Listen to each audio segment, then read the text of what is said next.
Bricklaying is a fundamental skill in construction, and watching it done perfectly can be very satisfying. A mini house foundation build is a great way to showcase precise bricklaying techniques. Even though the structure is small, the process follows real construction methods.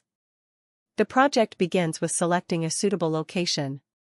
The ground should be level and stable. Builders clear the area of grass, stones, and debris.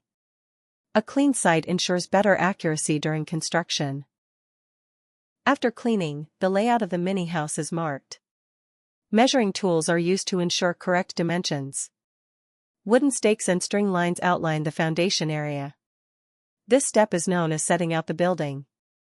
Once the layout is ready, excavation begins.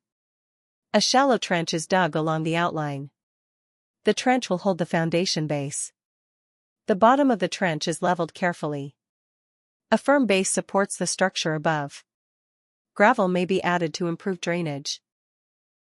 Builders prepare a cement mixture. Cement, sand, and water are mixed thoroughly. The mixture should have a smooth consistency. The concrete is poured into the trench. Builders spread the mixture evenly. The surface is leveled using tools. This base forms the foundation footing. The foundation is left to cure and harden. Proper curing increases strength and durability. Once the base is ready, bricklaying begins. Mortar is prepared to bond the bricks. Mortar is spread on the foundation surface. The first brick is placed carefully.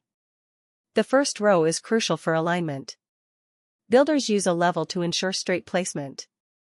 Each brick is pressed gently into the mortar. Excess mortar is removed with a trowel. Clean work enhances the visual appeal. The mason continues placing bricks in a straight line. Mortar fills the joints between bricks. Consistent spacing is maintained. Precision is key in bricklaying. The first row forms the base of the structure. The second row begins after completing the first. Bricks are placed in a STA.